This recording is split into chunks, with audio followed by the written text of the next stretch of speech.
네, 우리정치협동조합과 다준다연구소가 함께 주최하는 두 번째 정치 토크. 오늘은 한국의 대한 정치 세력 어떻게 부활할 것인가에 관한 이야기를 나눠보도록 하겠습니다. 안녕하십니까? 자, 첫 번째 주제는 일단 대한 정치 세력이 부활을 하려면 기존의 대한 세력들, 이른바 제3정당 노선이라고 하는 기존의 대한 세력들에 대한 어떤 비판적 검토를 먼저 해야 될 것 같은데요. 우리가 이후에 민주화 이후에 떠올리는 대한 세력이라고 하면 문국현 씨가 창당했던 창조한국당이라는 게 있었고요. 그 다음에 정원찬 전 국무총리도 독자적으로 좀 움직였었고, 그 다음에 손학규 전 바른미래당 대표가 또 이게 여야를 넘나들면서 행보를 하셨고, 또 그 가장 중요한 인물은 안철수 지금 국민의당 대표겠죠. 안철수 현상으로부터 비롯된 그 네 분 정도를 아마 손꼽는 대한 세력의 지도자였다고 볼 수 있을 것 같은데, 이분들에 대해서 뭐 각각의 평가를 하셔도 좋고, 아니면 이분들의 어떤 공통점이나 장단점을 비교해 주셔도 좋은데, 우리 유명정 소장님부터 네. 어떻게 생각하시나요? 예, 공교롭게도 이 문국현, 정운찬, 손학규 이 세 분과는 개인적으로 이렇게 끝물에 정치 마지막 끝물에 살짝 참여했다가 쓴물을 맛본 어떤 그런 경험이 개인적으로 있습니다. 결국은 2010년부터 시작해서 올해까지 딱 10년 정도 제가 대한정치운동 하면서 세 분의 어떤 그 총선이나 또 대선 캠프 또 이번에 또 총선 어떤 기획 이런 것들을 참여해 봤는데 결국은 이제 이런 그 소수 제3섹터에서의 정치 리더십의 비중이 너무나도 크다. 그래서 이 리더십이 근데 좌고우면하는 리더십은 이 소수 정당에서 어울리지 않는다고 생각합니다. 아까 이제 미래당 말씀도 너무 청년 정당인데 너무 신중하지 않았느냐.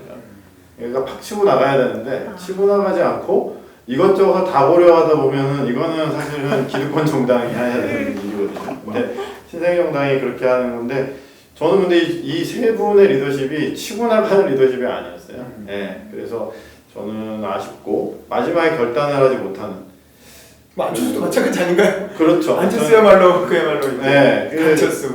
뭐 안철수 반만 보시다가 캠프에 제가 또 들어가지 않아서 거기는 또 인해 장벽이 너무 높더라고요. 네, 그래서 저는 아예 저 같은 비주류는 거기에 이제 들어갈 수가 없을 정도로 강력한 인해 장벽들이 있다. 그래서 그러니까 포용력이 없고 리더십이 강력한 어떤 카리스마를 가지고 어떤 뭐 동지애적인 어떤 그 충성심으로 확 뭉쳐가지고 어떤 이런 돌파해 나간 돌파력이 없고 그러고 결국은 자기의 어떤 명성이나 이런 거에 이렇게 좌고우면하다가는 이 기회를 놓쳐버리게 되고 이제 아무것도 아니게 되어버리는 것 같다는 생각이 듭니다.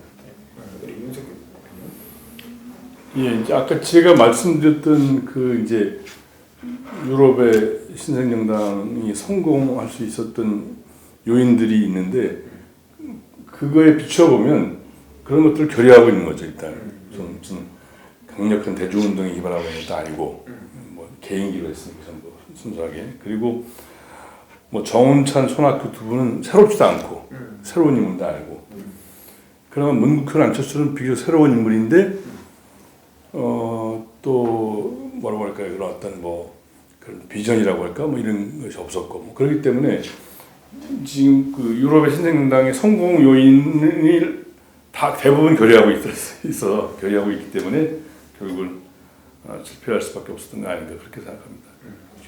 네, 저는 사실은 그 포데모스나 오사운동 같은 경우 확실한 이 대중적 지지 기반은 올라가거든요. 완전 엘리트 기반, 그러니까 그 프랑스 마크롱 같은 경우에 되게 엘리트 기반이긴 한데 오사운동이나 포데모스 확실한 이런 대중의 어떤 뭐 약간 흐름, 막 안철수 현상 같은 그런 뭔가 이렇게 큰 무슨 이슈가 있어가지고 대중들이 다 일어났을 때 그 여론을 탁 잡아서 딱 그 기회로 탁 올라타서 딱 들어가거든요.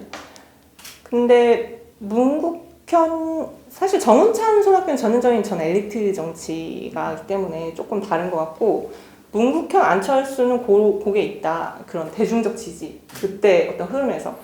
그런데 사실 제가 정치 입문을 좀 최근에 했기 때문에 잘 몰라요. 문국현 씨 잘 모르는데 문국현 씨는 확실히 그 이명박 대통령하고 이렇게 대척점이 있기 때문에 그런 어떤 이미지 때문에 어떤 대중적 지지가 있었는데 안철수는 저는 안철수는 좀 다르다고 생각하는 게 그 당시 청춘 콘서트 하면서 안철수 현상과 안철수는 구별해봐야 돼요. 왜냐면 안철수 현상은 그 당시 20, 30대들의 변화의 열망이 그 안철수라는 아이콘에 투영된 거고 실제 안철수는 그 정치인 안철수의 행보를 봐야 되거든요.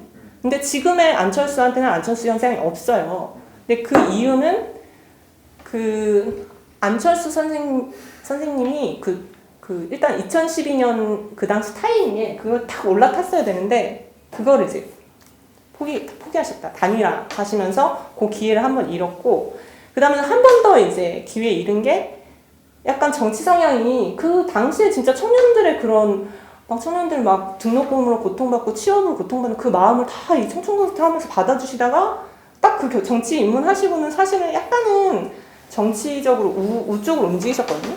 그러면서 지지자들과 결국 대중과의 이게 소통이 정치인인데 요거를 어느 정도 너무 이렇게 정치공학적으로 접근하시니까 공대 출신이시잖아요.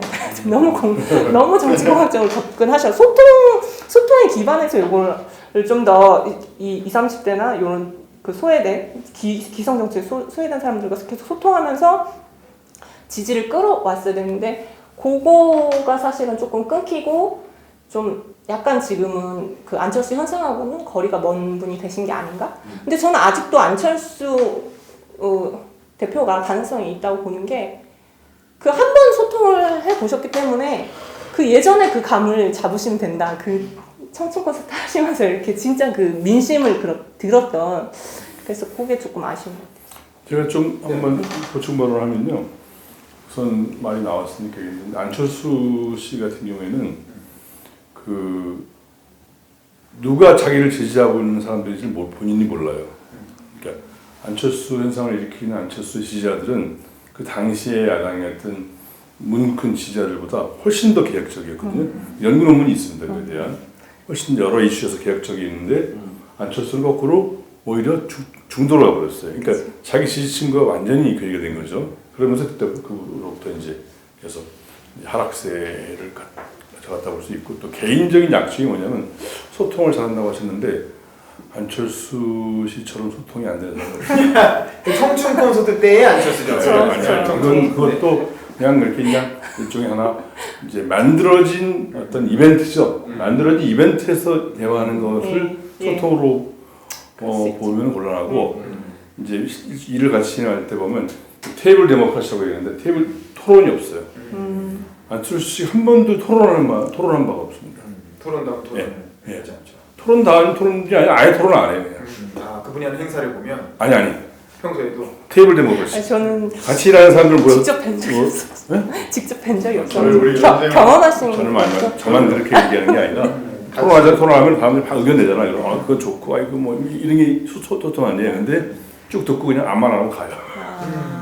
결론은 안 나니까. 전혀 소통이 안 됩니다. 그런 게 있고 그다음에 한 가지만 또 한 가지는 아까 말씀드렸듯이 제도의 문제입니다. 상당히 많은 부분이 마크롱 같은 경우는 결선 투표제가 아니었으면 대통령이 안 됐어요. 그죠? 유럽의 신생정당은 대부분 첫 출발은 유럽의회에서 8%, 오송운동도 지방의회에서 광역 선거에서 몇 군데 이렇게 출발한 거거든요. 근데 정당 명시표 대표가 있으니까 그 다음에 그걸 기반으로 좀 더 지지도를 끌어올려서 이제 안착을 한 거거든요. 우리는 문국현 그 정도 지지면 첫 지지는 나쁘지 않거든요. 근데 그게 안 되니까 그 총선을 통해서 정당으로 이게 이제 안정될 수 있는 제도적 여건이 안 되는 거죠.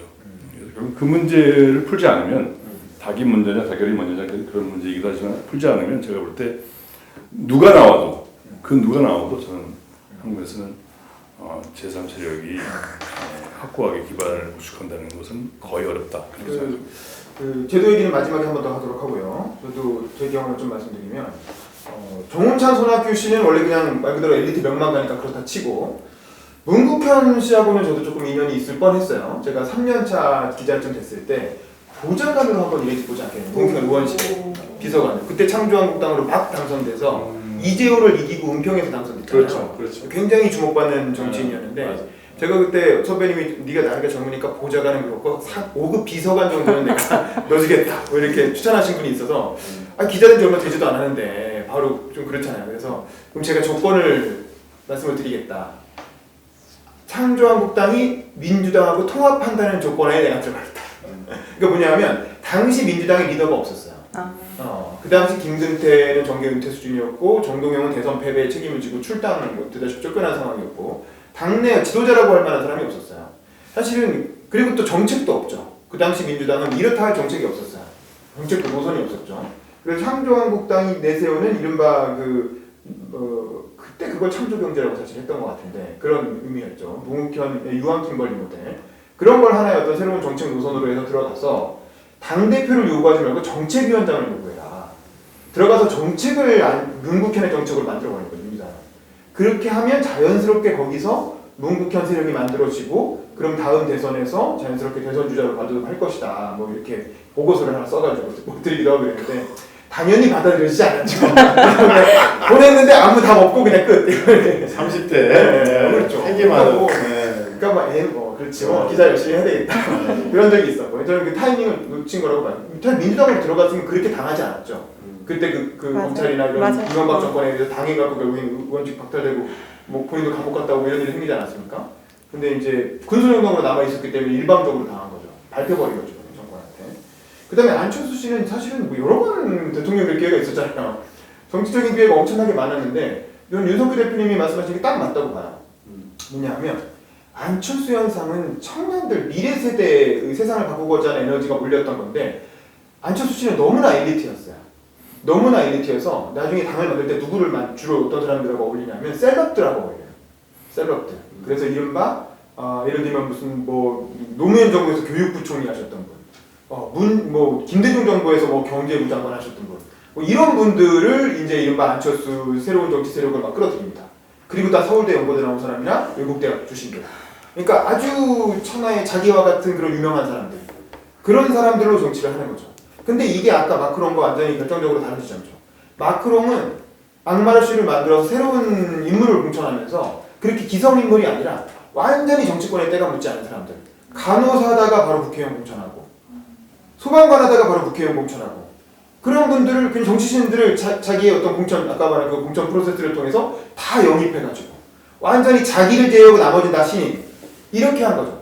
안철수도 그럴 수 있었거든요. 그 정도 인기면 나 빼고 다 신인을 해도 상관없어요. 공개 모집을 해가지고 인물들 공개 모집 나름의 검증 과정을 거쳐서 안철수 딱지만 붙여주면 다 당선될 수 있는 상황이었다는 거죠. 근데 그렇게 안 하고 명망가들을 찾았다.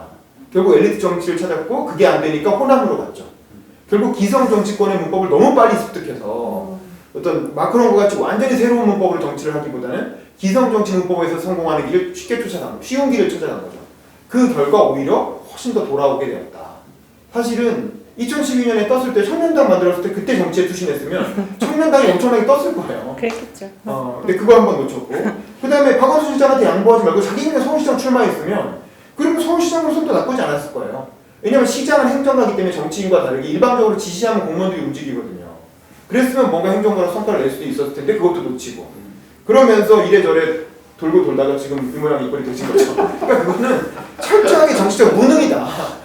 이건 뭐 변명의 여지가 없는 거예요. 너무나 쉬운 포르투나가 자기한테 운이 엄청나게 다 돌려 거의 90%의 운이 달려가는데 10%의 능력이 없어서 다 날린 거거든요. 그러니까 그거는 뭐 정치인으로서 변명의 여지가 없다.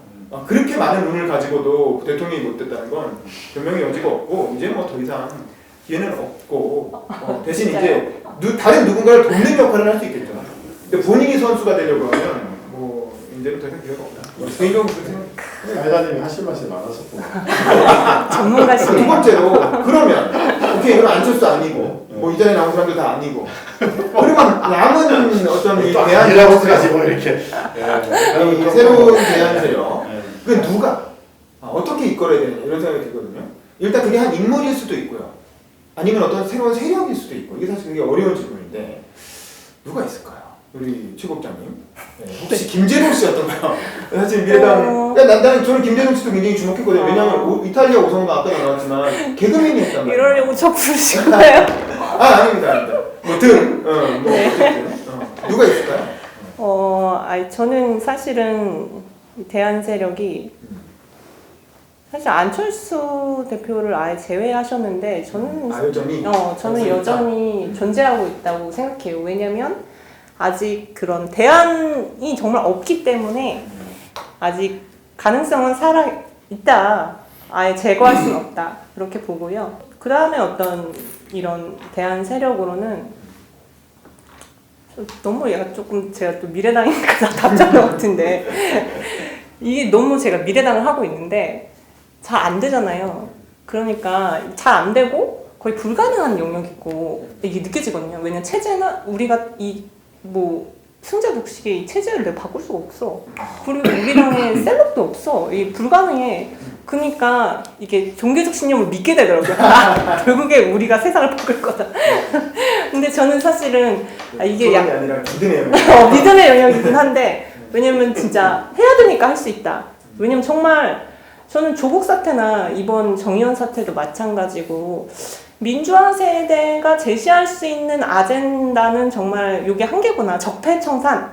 그러니까 저는 정말 그 87년 그 민주화나 직선제 이룬 게 엄청난 큰 그런 역사적 성과를 이루셨다. 586들을 그래서 되게 존경해요. 하지만 그분들의 어떤 역사적 소임은 이미 다 했다.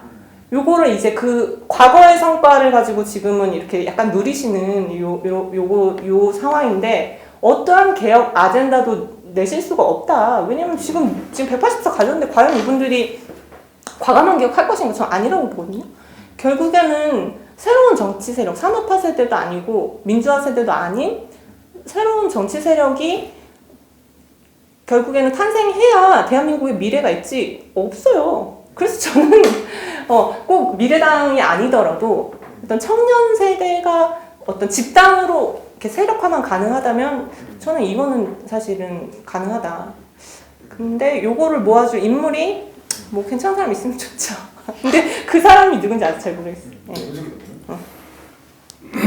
저는 뭐 결론부터 말씀드리면 저는 인물이나 세력 다 없다고 생각하고요. 그리고 지금 이제 단일한 세력이 지금처럼 뭐 행정부 권력, 의회 권력, 그다음에 언론, 그다음에 심지어 여러 가지 그 오피니언 리더들, 유튜브까지, 문화, 심지어 문화 영역, 뉴미디어까지 이렇게 완벽하게 장악한 사례는 없었다고 보여. 과거에 박정희 때도 그렇게 못했거든요. 그리고 뭐 한 번도 그런 적이 없거든요. 근데 지금은 거의 모든 영역을 완벽히 장악해가지고 이른바 민주화 세대, 586세대가 뭐 어쨌든 뭐 민주화 세대, 뭐 586이라고 가져왔고 뭐 이름을 뭐라고 붙이든 간에 지금 현재 이걸 이끌어가고 있는 이 권력 신부가 다 장악하고 있기 때문에 자기들끼리 서로 밀어주고 그리고 뭐 윤미향 건이 터지든 조국이 터지든 자기들끼리 몰아주고 자기들끼리 데모해주고 자기들끼리 언론에 불러 인터뷰해주고 뭐 그런 식이잖아요. 이 당분간 당분간 간다고 생각합니다. 제가. 그래서 지금 단실 내에 어렵고 오히려 변화가 생긴다면 여러 가지 그런 게 있지 않습니까? 이제 일종의 그 바닥으로부터 올라오는 변화가 아니라 그 집권세력 내부에서 거꾸로 이게 뭐 균열이 일어나거나 뭐 이거 이렇게 해서 안 되겠다고 하거나 이렇게 하는 그 내부 개혁을 통해서는 뭐 새로운 흐름이 나올 수 있다고 생각하는데 외부에서 새로운 대안이 나오기는 당연히 어렵다. 우리 유명경 사도. 그래서 저희가 우리 정치를 해야 된다고 생각해요. 그냥 우리는 우리의 길, 우리만의 길을 걸어가고 저는 요새 그 사람들이 이렇게 뜨는 유튜브 스타들이 갑자기 뜨는 경우가 있어요. 최근에 오랫동안 이렇게 무명으로 있다가 갑자기 뜬 40대 가수 있잖아요. 양준혁. 양준일 씨. 우리 저랑 비슷한 세대인데 저도 몰랐던 사람인데 오히려 저희 세대가 못 알아줬는데 20대가 그냥 발굴한 이 아저씨 뭐야 이렇게 이렇게 된 거죠. 그러니까 저는 그 의외성은 여전히 가능하다고 보고 있어요. 근데 그 의외성이 그냥 의외성이 아니고 끊임없이 컨텐츠들을 생산해내는 일종의 성실한 노가다 속에서 의외성이 나온다고 봅니다. 그래서 사실 저희 같이 이렇게 하는 것들이 사실은 성실한 노가다죠. 우리 윤 기자님도 굉장히 성실하게 노가다 하시는 케이스입니다. 노가다 전문가. 노가다 전문가. 근데 저는 뭐 이렇게 그냥 계속 하는 거예요. 그러면서 사겨요. 저희가 사귐이 있어요. 이렇게 1시간, 2시간 같이 얘기하는 게 세대를 넘나드는 사귐이잖아요. 저희가 여기 나이 차이 갭이 한 20년 정도 안에 왔다 갔다 하는데, 그러니까 저는 이런 사귐들을 통해서 아까 그 녹색당의 어떤 그 개방성, 그러니까 그래 너는 젠더 이슈를 하려면 젠더를 하고 나는 영성 이슈를 할 테니까 영성 이슈를 하는데 우리나라 그럼 싸우거든요. 근데 걔는 안 싸우잖아요. 그냥 그러면서 같은 색깔의 같은 브랜드로 가는 거예요. 그러니까 아까 저는 같은 브랜드로 가면서 그 안에 다양성들 자기가 추구하는 운동을 갈 수 있는. 그러니까 이걸 갖다가 독식 구조로 가야지 된다는 강박을 버리고 우리가 지분을 조금씩 태워서 이것들을 만들어 가자. 그러다 보면 저는 의외의 인물이 나올 수 있다고 봅니다. 그게 정말 뭐 아까 그 약간 똘끼 있는 친구들이라든지 뭐 의외로 대담한 어떤 그 뭐 사람이라든지 어떤 때는 나이 많은 분이 그렇게 될 수도 있어요. 그러니까 네, 저는 이제 그런 것들을 그냥 우리의 행보를 하다 보면 그게 시대의 흐름에 맞으면 갈 수 있다. 저는 이제 그렇게 보고 있습니다. 그래도 윤석기 대표님 말씀하신 것처럼 결국 양당 내에서 뭔가 분열이 일어나면서 새로운 세대로 튀어나올 수 있다. 마크롱이 딱 그런 거잖아요. 그 사회당 정권의 장관이었던 거잖아요. 올랑드는 굉장히 늙고 약간 지친 이미지였고, 근데 젊고 참신한 마크롱이 사회당 정권 내에서 우파 정책을 펴면서 반발을 받으니까 자기가 이제 손절하고 뛰어나가서 별도 정당을 차린 거잖아요. 막 공적인 어떤 주목은 그런 식으로 받을 수밖에 없고, 그렇게 해서 인지도를 쌓은 사람이 새로운 대안과 비전으로 타이밍을 잘 잡아서, 아까 유소장님 말씀하신 것처럼 타이밍의 예술인데 그걸 잘 해낸다면 그게 미래통합당 쪽에서 나올 수도 있고, 그리고 또 더불어민주당 쪽에서 나올 수도 있고, 그 안에서 뭔가 훈련받고 있는 정치 리더 중에 그런 인물이 나올 수도 있다. 그랬을 때 이제 그게 또 세력이 붙으면 뭔가 또 새로운 대한 정치가 시작될 수도 있지 않을까. 뭐 그런 기대라고 해요. 그러니까 이제 그 미래통합당이 지금은 약한 야당이기 때문에 거긴 단결하겠죠. 거기서 나올 가능성은 상당히 적고 이제 거대 여당에서 나올 가능성이 있는데, 예를 들면 완전히 뭐 이제 드라마 같은 얘기지만 이런 거죠. 지금 그 사람에 대한 호불호를 떠나서 이재명 경기도지사가 있는데 뭐 나름대로 상당히 인기를 끌고 있잖아요. 근데 당내에서 완전히 이제 비토 대상이잖아요. 근데 이게 도저히 자기는 뭐 하고 싶은데 당내에서 이게 뭐 완전히 지금 현재 이낙연 전 총리를 중심으로 대선으로 해서 몰아가는 분위기가 되면 자기는 뭐 경선도 제대로 해볼 수 있는 기회가 주어지지 않으면 차라리 나한테 튀어나간다. 뭐 예를 들면 그럴 수도 있고, 아니 제 얘기는 뭐 제가 무슨 정보가 있어서 그런 게 아니라 뭐 그런 식의 개연성이 있다고 봅니다. 펼칠 수가 있는 거죠. 근데 그 전에 대법원에서 유죄 판결 아니요, 이 지사가 대법원은 아마 무죄로 나올 가능성이 없다고. 예측을 함부로 하지 말고. 괜찮아요. 예측 막 하면 재밌어. 틀려도 괜찮아. 그런 관측이 말고 제 얘기가 아니라 그런 관측이 말고. 네, 알겠습니다. 그렇고 그러면 어쨌든 그게 누가 되든 어쨌든 새로운 아젠다와 비전이 있어야 대한 정치를 하든 말든 할 거 아닙니까? 그러면 그 비전과 아젠다는 뭘로 잡아야 될지. 예, 저는 두 가지인 것 같아요. 그 양극화의 저런 환경 이슈 중요하다고. 기후변화 이슈가요. 저는 굉장히 중요한 이슈로 앞으로 부각될 겁니다. 왜냐하면 뉴노멀 시대에 있어서 지금 젊은 세대들이나 특히 여성들 이런 쪽에 이 기후변화 감수성이 굉장히 예민해요. 예, 그래서 저는 앞으로 이 이슈는 이거는 이제 비즈니스 쪽이랑 거대 비즈니스 쪽 완전히 산업 구조로 바꾸는 파트이기 때문에 저는 여기에서 상당한 이제 기회가 있을 거라고 생각이 들고요. 그리고 하나 양극화 해소입니다. 양극화 해소는 반드시 이행해야 되는데 양극화 해소를 한다고 해서 뭐 꼭 좌파만 양극화 해소를 해야 된다는 건 아니라고 봐요. 그러니까 뭐 전 중도주의자들도 충분히 양극화 해소는 이거는 그냥 시대적 이슈이기 때문에 이거 저는 가져가야 된다고 봅니다. 네. 예, 저는 이제 뭐 특정 이슈를 말씀드리기보다 이제 기준이라고 할까, 원칙이라고 할까 그런 걸 말씀드리면 이게 이제 비록 뭐 미미하게 출발하는 제3 세력 또는 대한 세력이라 하더라도 궁극적으로는 결국 집권을 목표로 해야 되지 않습니까? 그렇기 때문에 그렇게 본다면 그 아젠다가 주변 이슈면 안 됩니다. 주변 이슈면 안 되는 아젠다가 그 사회의 최고 핵심 이슈, 중심 이슈로 해야 됩니다. 비록 현재 세력이나 힘은 약해도 그렇게 가야지 궁극적으로 이제 집권되게 되는 거거든요. 아까 포데모스나 오송운동 살펴보았듯이 포데모스는 당시 최고 핵심 이슈였던 불평등 문제, 그런 문제를 갖고 이제 처음부터 지령한 거죠. 오송운동 뭐냐면 이탈리아는 부패 문제가 최고 이슈니까 처음부터 부패 문제라는 게 붙은 거죠. 뭐 그런 겁니다. 그다음에 공공 서비스, 이탈리아 공공 서비스 개판이니까 그렇게 이제 접근한 거란 말이에요. 시리자 마찬가지고, 시리자는 이제 긴축 연기 문제니까 그거 싸웠고 그런 거거든요. 이제 그런데 그게 아니라 이제 막 어떻게 그 중요하지 않다는 게 아니라 어떻게 보면 주변 이슈 또는 싱글 이슈로 단위 이슈. 뭐 기본 소득당 이건 집권 안 하겠다 이거는 난 집권할 생각 없다. 난 이것만 하면 된다. 여성당 난 이것만 하면 된다. 그건 제가 볼 때 진정한 의미의 있어서 그렇게 볼 수 없고 뭐가 그거에 대해서 불평등하게 얘기할 수 있고 다르게 얘기할 수도 있는 자가 그걸 가지고 처음부터 어떤 비전을 내놓고 실험해야 한다 그렇게 생각합니다. 최고죠.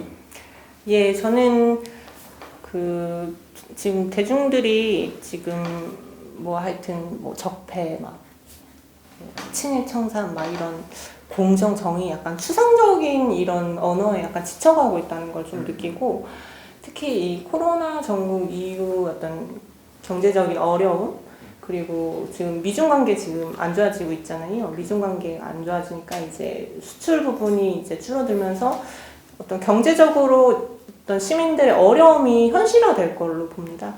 그래서 그게 좀 더 이제 심화됐을 때 경제 위기나 이런 것들이 심화됐을 때 결국에는 뭐 포데모스나 이런 것처럼 그 촛불이 어떤 분노 어떤 대중들이 이제 뭐 이런 박근혜 정부의 어떤 권위주의 정부로 퇴행하는 것 때문에 분노해서 이제 일어났잖아요. 그런 것처럼 이 경제적으로 이런 문제를 해결을 못하면은 이 문 정부가 분명히 요거는 이 민심이 살아있다. 이게 올라올 거고 이때 그 분노와 이거에 대해서 대안을 제시할 수 있고 그런 서민들의 어떤 고통에 대해서 정확하게 그걸 대변할 수 있는 지지 세력이면 저는 집권이 가능하다고 봅니다. 알겠습니다. 그럼 마지막으로 이 제도의 문제입니다. 아까 유럽의 사례를 보면 결국 다 결선투표제라든가 혹은 이제 비례대표제 이런 게 이제 제3정당이 발돋움하는데 결정적인 역할을 했다는 거잖아요. 우리나라도 연동형 비례대표제가 됐단 말입니다. 주은이지만 됐다고 생각했는데 왜인걸 이 위성정당이라는 기발한 또 전 세계에 유례가 없는 수를 써가지고 무력화시켜 버렸는데 그럼 이걸 어떻게 버려야 되는지 연동형 비례 뭐 지금 안 될 거니까 그냥 다시 돌아가 이렇게 해야 되는 건지 아니면 그 비례 위성정당을 못 만들도록 법제화하는 운동을 또 추가로 벌려야 되는 건지 아니면 비례대표제를 뭔가 더 개선할 방향이 있는지 이 제도의 문제는 어떻게 접근해야 될까요? 윤총장님부터 먼저 하시는 거. 예, 저는 연동형 비례대표제 운동을 미래당에서 되게 열심히 해왔는데요. 이 운동이 이번에 이런 식으로 결과가 좋지 않고 위성정당 탄생으로 이렇게 왜곡된 이 변화의 원인에는 우리가 대중을 설득하는 작업이 부족했다. 결국에는 그 국민들이 연동형 비례대표제 진짜 원해서 막 한 게 아니라 그 검찰개혁이랑 뭐 이런 것들이 그 소수정당의 짬짬이가 사실 맞아가지고 요거를 한 게 큰 패착이었다라고 생각하고 이 선거제도 개혁은 사실 헌법에 준하는 이런 효과를 가져옵니다. 그렇기 때문에 국민투표를 반드시 거쳐야 된다. 비례성 높은 선거제도로 가기 위한 국민투표를 거치거나 아니면 시민의회 방식으로 국회에서 이제 시민의회 방식으로 정한 걸 한다는 형태로 하거나 이런 식으로 해서 어떤 대중의 합의를 명확하게 받아야 연동형 비례대표제든 아니면 다른 뭐 중대선거구제든 이 비례성 높은 선거제도가 유의미하게 제도화될 수 있을 거라고 생각합니다. 그러니까 이제 돌이켜 보면 지난번에 그 미래통합당을 빼고 나머지 정당만의 합의로다가 통과시킨 것 자체가 좀 잘못됐던 것 같고요. 게임의 룰인데 그 무조건 여야간에 합의를 봐야 되는 거거든요. 근데 이제 그 비례제라고 하는 게 이 독일식의 연동형 비례제만 있는 게 아니라 아까 말씀드린 것처럼 대선거구제도 넓으면 비례제고 여러 가지 폭이 있거든요. 근데 이제 그때 아예 그 민주당을 포함한 이쪽 진영에 이제 그 찬동했던 정당들이 딱 연동형 비례제로 딱 못 박아서 협상을 했거든요. 그러다 보니까 저쪽에서 반대할 수밖에 없고 그랬던 문제가 있었던 것 같습니다. 그렇기 때문에 앞으로 이 문제는 지금 제도를 없애고 많이 없는 것으로 돌리는 건 말이 안 되고 그런 대선거구제, 독일식 연동형 비례제 여러 가지 안들을 놓고 좀 더 폭을 넓혀서 토론을 해야 될 것 같고요. 제가 볼 때. 그리고 또 그 과정에서 저는 여야 간의 합의를 보는 방식으로 이걸 추진을 해야 되고 또 그 과정에서 현실적으로 한국은 대통령 권력이 의회 권력보다 세니까 이제 집권당 경우에는 현 대통령 하에서는 저는 아무 기대할 수 없는 것 같고요. 이제 다음 차기 대통령 되는 사람이 뭐 이런 선거구제 개혁에 대해서 확고한 정치 철학과 신념이 있는 분이 되면 그분이 오히려 치고 나서서 야당하고 협상하고 해가지고 합의를 도출해 볼 수 있지 않겠냐 그렇게 좀 기대를 하고요. 또 그렇게 하도록 이제 선거운동 과정에서도 압력도 넣고 그렇게 하면 뭐 좋은 결과가 나올 수 있다고 생각합니다. 좀 토양이 사실은 좀 풍성해야 된다고 봅니다. 그러니까 정치 운동이라고 하는 것이 꼭 이렇게 내가 선출직에 당선돼야지만 정치를 하는 건 아니거든요. 사실 저희들도 지금 이런 일을 하는 게 사실 정치 행위를 하는 겁니다. 근데 이런 정치 행위는 일종의 정말 고결한 정치 운동이죠. 왜냐면 대가 없이 하는 취미활동이라고 해야 고결하죠. 대가 없이 하는 어떤 좀 그런 거고 월급 받아서 이제 정부 돈 받아서 하면 그거야 이제 업으로 하는 거니까. 근데 업으로 하는 것만 정치라고 생각할 때 우리의 상상력이나 행보가 좋아지는 것 같아요. 그래서 저는 충분히 이 토양 자체를 건강하게 만드는 것도 굉장히 중요하다고 보고요. 그리고 일단은 국회의원을 평범하게 만들려면 일단 그 수를 늘려야 됩니다. 지금 국회의원 수를 줄이자고 하는 것은 사실 좀 넌센스예요. 예산은 그냥 동결하고 수를 늘리면 그 연봉이 내려가잖아요. 평범해지는 거예요. 왜냐하면 지역을 대변하는 국회의원도 필요하고요, 직능 대변하는 국회의원도 필요합니다. 그래서 이제 그런 형태로 해서 이제 숫자도 늘리고 그러면서 계속적으로 이슈를 제기해 나가는 거죠. 그래서 직능 대표, 지역 대표, 세대 뭐 이런 것들을 대변할 수 있는 사회적들을 계속 많이 만들어 나간다 보면 정치적 토양이 풍성해지고 그러다 보면 저희도 어느 순간인가는 자연스럽게 그게 메인 이슈로 올라올 때가 올 거라고 생각하고 있습니다. 알겠습니다. 다준다연구소와 우리정치협동조합에서 마련한 우리정치 모임에서 마련한 정치 토크 두 번째 시간 이것으로 마치도록 하겠습니다. 수고하셨습니다.